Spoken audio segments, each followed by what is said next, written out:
Well, we're supposed to be hunkered down at home, so the only way we can visit briefly is by video.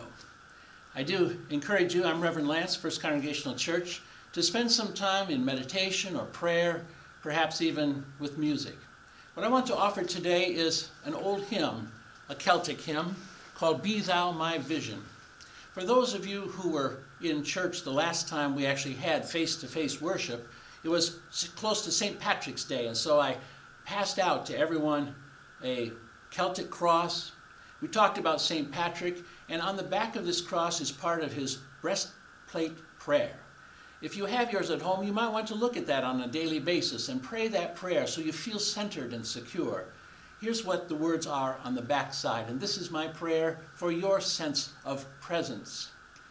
Christ with me, Christ before me, Christ behind me, Christ in me, Christ beneath me, Christ above me, Christ on my right, Christ on my left, Christ when I sit down, Christ when I arise, Christ in every eye that sees me, Christ in every ear that hears me.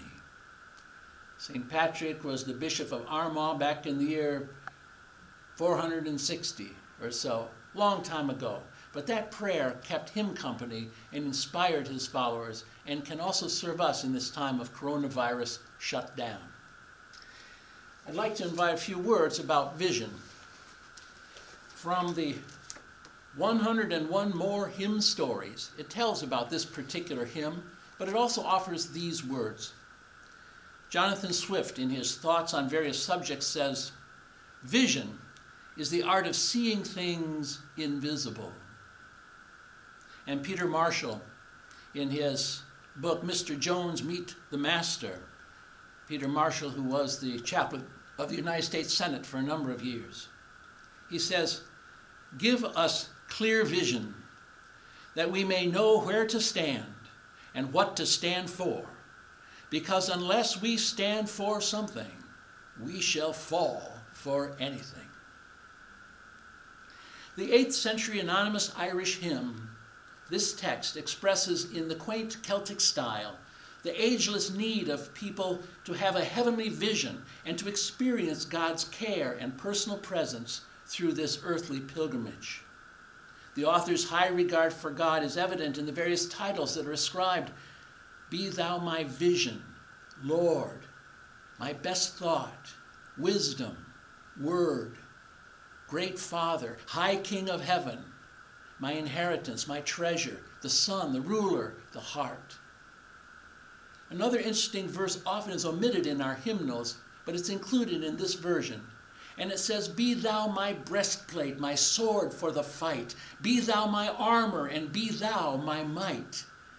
Thou my soul's shelter, thou my high tower.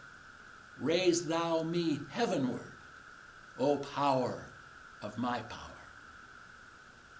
Mary Burns' translation of this ancient Irish poem into English prose first appeared in the journal Erin, Volume 2, published in 1905. So when we say this is one of the good old hymns, it's old. Later, the prose was put into added to old Irish folk music and songs. The tune is called Slane.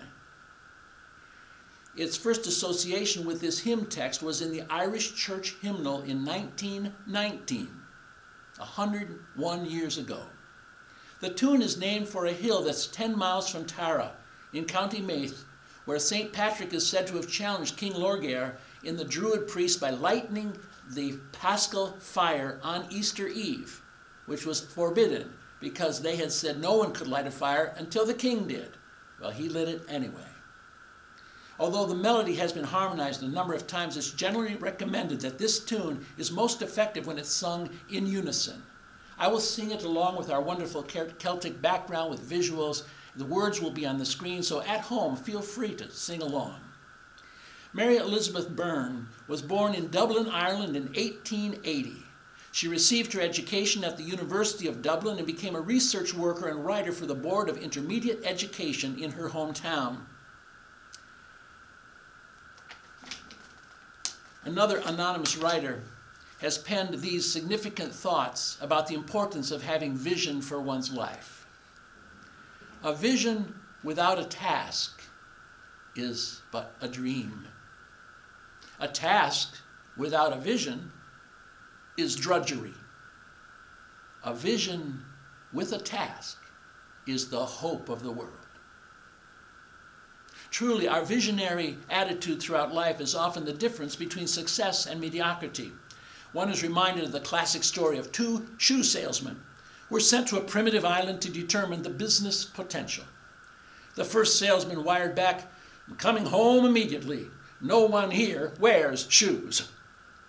The second man responded, "Send a boatload of shoes immediately. The possibilities for selling shoes here are unlimited." May we as believers be characterized as people of vision, looking unto Jesus, who is the author and finisher of our faith, Hebrews 12:2. May this song in your home be a blessing. May you feel the comfort and the presence of God.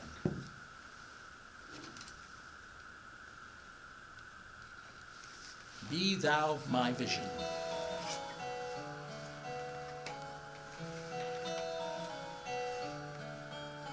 Proverbs 29:18 says, "Where there is no vision, the people perish."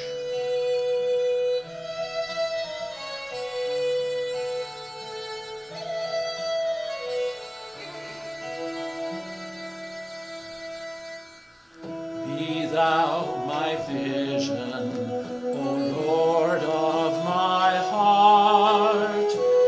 Naught be all else to me, save that thou art.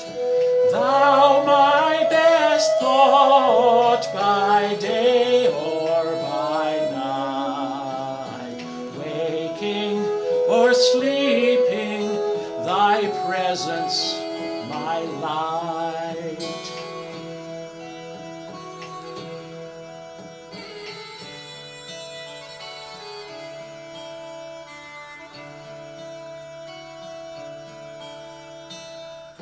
Be thou my wisdom, and thou my true word.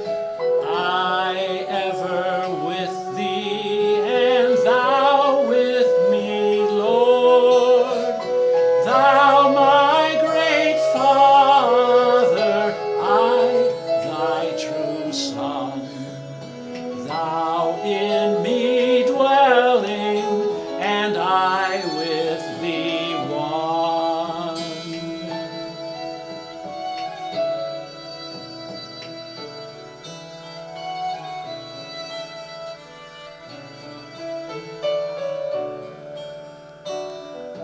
Be thou my battle shield, sword for the fight. Be thou my dignity, thou my delight. Thou my soul's shelter, thou my high tower. Raise thou me heavenward, O power of my power.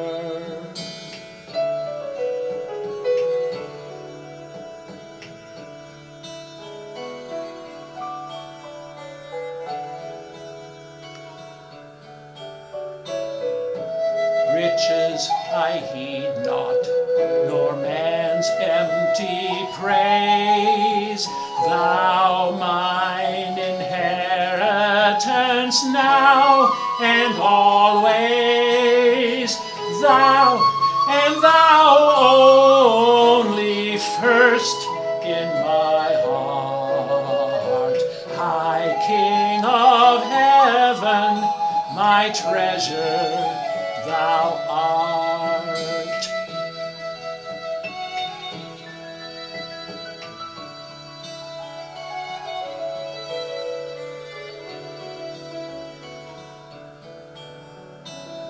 High King of heaven, my victory won. May I reach heaven's joys, O bright heaven's sun. Heart of my whatever befall, still be my vision, O ruler of all.